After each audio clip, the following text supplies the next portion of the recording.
Nesse vídeo vamos fazer a análise do fundo imobiliário ALZR11. Então vamos olhar alguns pontos que eu julgo importantes em uma análise antes de você investir num fundo imobiliário e a gente vai dividir por forma de pontuação. A gente vai olhar um total de 15 pontos e para ele se tornar apto para uma avaliação mais profunda, para poder encaixar na carteira e caso você tenha interesse, tá? Ele tem que ter acima de 13 pontos. Então 13, pelo menos 13 de 15. Então a nossa análise ficou mais criteriosa.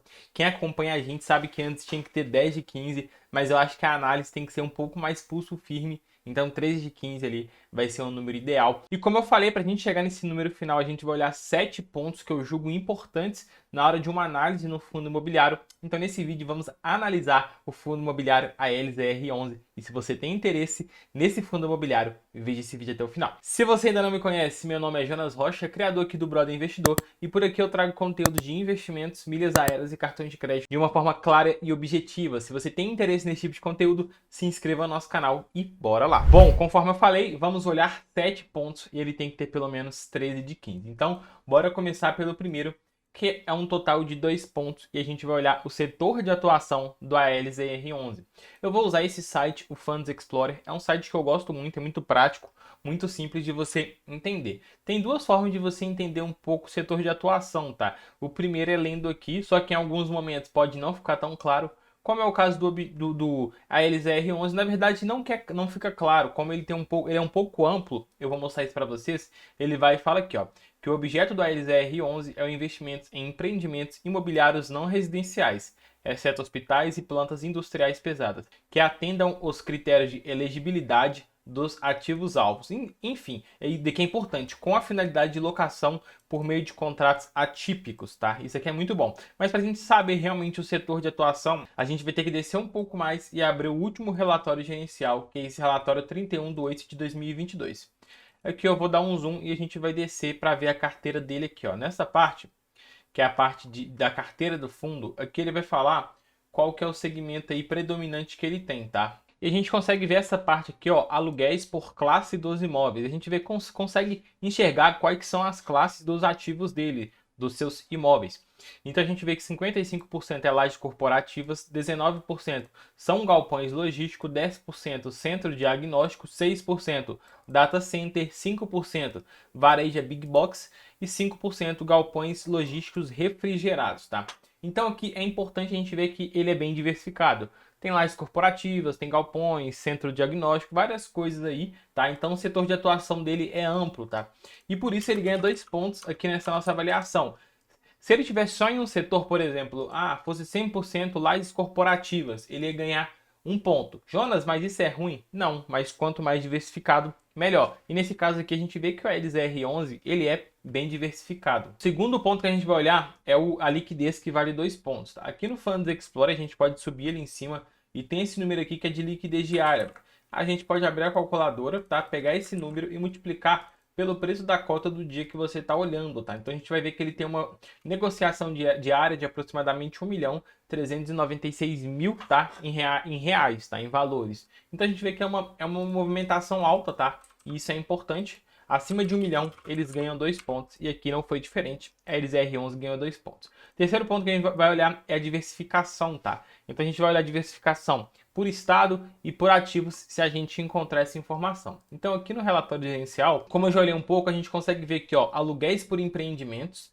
Então a gente vê que tem vários empreendimentos aí que estão ali, que seria locatários, né? Atento, Balduco, Dasa, tem a Fenza, que é a Coca-Cola, tem a Globo, e BRF, beleza?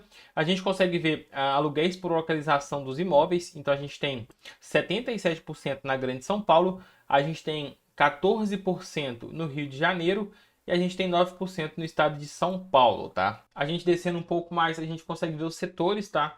Quantos setores que eles têm como locatários. A gente vê aqui que é uma infinidade de setores. E a gente consegue também ver a quantidade de imóveis que ele tem aqui, ó. Então vamos contar quantos ativos que ele tem na sua carteira, no portfólio de imóveis aqui. Então 1, 2, 3, 4, 5, 6, 7, 8, 9, 10, 11, 12, 13 ativos, 14 ativos, 15 ativos na sua carteira, tá? O que é muito diversificado, tá? e traz muita proteção para o investidor. Ele ganha 2 pontos. Aí outro ponto importante que eu queria falar com vocês é que o tipo de contrato que ele tem é contrato atípico, ó, portfólio 100% ocupado por contratos atípicos, 100%. Contrato atípico traz mais segurança, que são contratos muito longos com empresas de 10, 15 anos. E o que traz segurança para o investidor é que a multa para o inquilino sair desse tipo de imóvel é o restante total de aluguel. Então, por exemplo, a Globo, tá? Eles têm um imóvel aqui da Globo. Pensa bem, a Globo tem um contrato de 15 anos, daí a Globo cumpre 5 anos e resolve sair faltando 10 anos. A multa rescisória da Globo deixar a empresa aqui, o galpão imóvel que ele aluga, é de 10 anos, tá? O total do que falta do contrato. Então traz muita segurança para o investidor. E por isso aqui ele ganha 2 pontos, tá? O quarto ponto que a gente vai olhar é o patrimônio. Então, patrimônio acima de 1 bilhão, a gente dá a nota 2, abaixo de 1 bilhão, ele ganha a nota 1. E a gente consegue ver que o patrimônio líquido do ALZR11 está de 741 milhões, tá? Não é que seja pequeno, mas também poderia ser muito maior e mais grande, tá? O patrimônio dele. Então, nesse caso aqui, ele vai ganhar apenas 1 ponto, beleza? O quinto ponto que a gente vai olhar agora é a rentabilidade. A gente pode ver que a rentabilidade do último mês, vamos ver se está certo aqui, se é 0,67, que é o dividend yield. A gente pega o último rendimento, que foi 78 centavos, a gente divide por 117,40 e a gente multiplica por 100, a gente chega bem próximo do dividend yield que está aqui, tá? 0,67. Multiplicando por 12, a gente chegaria aproximadamente em 8% ao ano. Vamos ver os últimos 12 meses quanto que eles pagaram de rendimentos, 7,42. No meu ver, para um fundo imobiliário, tá? A gente pode até comparar com um fundo imobiliário grande, que tem muito contrato atípico, que traz mais segurança, que seria o KNRI. A gente consegue ver que ele provavelmente ele tá pagando mais que o KNRI, tá? O KNRI está pagando dividend yield de 0,59% ao mês, enquanto a LZR11 0,67%. E se a gente for comparar com a Selic, tá abaixo, tá? Só que daqui também tem rendimento real, tem valorização patrimonial, acompanha a inflação, porque os contratos são reajustados via inflação, tem a inflação que chega nos ativos e que vem em forma de valorização. Então, nesse caso aqui, ele tem uma rentabilidade boa, tá? Poderia ser melhor? Poderia. Mas para o setor que ele tá, é uma rentabilidade boa e por isso ele ganha aqui 2 pontos, tá? O sexto ponto que a gente vai olhar é a vacância física. Basicamente, vacância física é o espaço vago que tem disponível para locação. O ALZR11 não tem nada vago, porque ele está totalmente 100% locado e 100% com contrato atípico, que são contratos totalmente longos, tá? Então, ele não tem nenhuma área vaga disponível para locação. É bom, mas a gente também consegue ver que ele não tem tanto potencial de render mais valorização nos dividendos, só via as correções ali que vai acontecer, porque ele não tem espaço vago para poder vir mais renda para o fundo. Claro que ele vendeu um ativo, então ele pode comprar e pode alugar para uma outra pessoa, tá? Então aqui ele vai ganhar, nesse caso, 2 pontos, beleza? E o sétimo ponto, e não menos importante, é o preço. A gente pode olhar através do preço sobre valor patrimonial. Basicamente, esse indicador igual a 1 quer dizer que está sendo negociado no seu preço justo. Abaixo de 1, ele está sendo negociado com deságio, ou seja, abaixo do seu preço justo. E acima de 1, ele está sendo negociado com ágio, ou seja, acima do seu preço justo, tá? Aqui a gente consegue ver que o ALZR11 tem um preço sobre valor patrimonial de 1,06, ou seja, ele está 0,6 acima do seu preço justo, ou 6% a mais caro do que realmente vale, tá? Então, nesse caso aqui, ele ganha apenas 1 ponto no quesito preço, tá? 1 ponto, Jonas, como que seriam os requisitos para o próximo?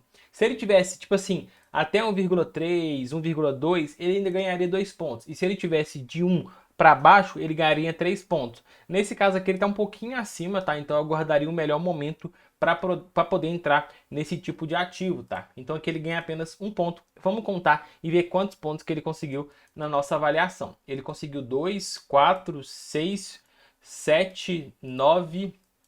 11, ele conseguiu 12 pontos de 13, tá? Ou seja, ele não está apto à nossa avaliação mais profunda, que seria ler vários relatórios e entender mais sobre o fundo imobiliário. Por que ele não ficou apto? Por conta do preço. Se o preço aqui tivesse um pouquinho mais baixo, ele ficaria apto e às vezes fazeria até sentido colocar na carteira, fazer uma análise mais profunda, entender um pouco mais aqui o negócio do ALZR11, como está comportando o gestor, a rentabilidade, os imóveis, como está aqui o comentário mensal, enfim, entender mais sobre o número, sobre a empresa, sobre o fundo imobiliário e tudo mais, tá? Então, nesse caso, ele não ficou aprovado, tá? Mesmo que seja um fundo muito bom.